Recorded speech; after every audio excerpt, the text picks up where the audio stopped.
भगवत गीता में सनातन धर्म की नीतियों का स्पष्ट वर्णन है। गीता में 18 अध्याय और 700 श्लोक हैं। इसी ज्ञान रूपी महासागर की कुछ बूंदें सार के रूप में यहाँ प्रस्तुत की गई हैं। इन बूंदों को ग्रहण करके आप अपने जीवन को आशाओं से भरें और सुख एवं संपन्नता से परिपूर्ण जीवन जिएं। महाभारत के युद्ध के समय कुरुक्षेत्र की रणभूमि में भगवान श्री कृष्ण ने अर्जुन को जो उपदेश दिया है, उन्हीं उपदेशों का संकलन है श्रीमद् भगवद गीता। असल में यह उपदेशों का संकलन प्रश्न और उत्तर के रूप में है। अर्जुन कई प्रश्नवाचक चिन्हों के भंवर में फंसे हुए होते हैं और भगवान श्री कृष्ण इन्हीं प्रश्नों का उत्तर देते हुए अर्जुन को इस चक्रव्यूह से बाहर निकालते हैं। भगवत गीता ही है जो आधुनिक युग में समस्याओं से घिरे हुए मनुष्य को एक कर्मशील जीवन जीने के लिए प्रेरित करती है। गीता ऐसे प्रेरणादायक संदेशों का महासागर है जो जीवन से निराश मनुष्य को आशाओं से भर देती है।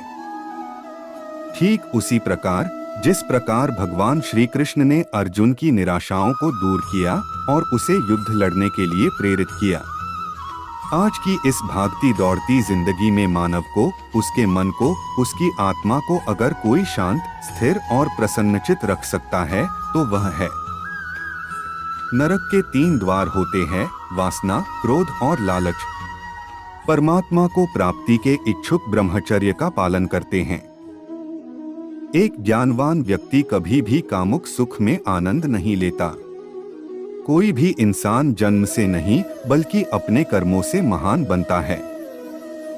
प्रबुद्ध व्यक्ति के लिए गंदगी का ढेर, पत्थर और सोना सभी समान हैं। कर्म मुझे बांधता नहीं, क्योंकि मुझे कर्म के प्रतिफल की कोई इच्छा नहीं। जिस प्रकार अग्नि स्वर्ण को परखती है, उसी प्रकार संकट वीर पुरुषों को। समय से पहले और भाग्य से अधिक कभी किसी को कुछ नहीं मिलता है। कर्म के बिना फल की अभिलाषा करना व्यक्ति की सबसे बड़ी मूर्खता है। यह सृष्टि कर्म क्षेत्र है, बिना कर्म किए यहाँ कुछ भी हासिल नहीं हो सकता। जो मन को नियंत्रित नहीं करते, उनके लिए वह शत्रु के समान कार्य करता है। जो दान बिना सत्कार के कुपात्र को दिया जाता है, वह तमस दान कहलाता है। अपने अनिवार्य कार्य करो, क्योंकि वास्तव में कार्य करना निष्क्रियता से बेहतर है। सदैव संदेह करने वाले व्यक्ति के लिए प्रसन्नता ना इस लोक में है, ना ही कहीं और। फल की अभिलाषा छोड़कर कर्म करने वाला पुरुष ही अपने जीवन को सफल बनाता है। जो हुआ वह अच्छा हुआ, जो हो रहा है वह अच्छा हो रहा है। मेरा तेरा, छोटा बड़ा, अपना पराया, मन से मिटा दो, फिर सब तुम्हारा है और तुम सबके हो। मन की गतिविधियों, होश, श्वास और भावनाओं के माध्यम से भगवान की शक्ति सदा तुम्हारे साथ है। धरती पर जिस प्रकार मौसम में बदलाव आता है, उसी प्रकार जीवन में भी सुख-दुख आता जाता रहता है। लोग आपके अपमान के बारे में हमेशा बात करेंगे। सम्मानित व्यक्ति के लिए अपमान मृत्यु से भी बदतर है। आत्मज्ञान की तलवार से अपने हृदय से अज्ञान के संदेह को काटकर अलग कर दो।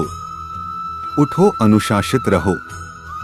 सफलता जिस ताले में बंद रहती है, वह 2 चाबियों से खुलती है।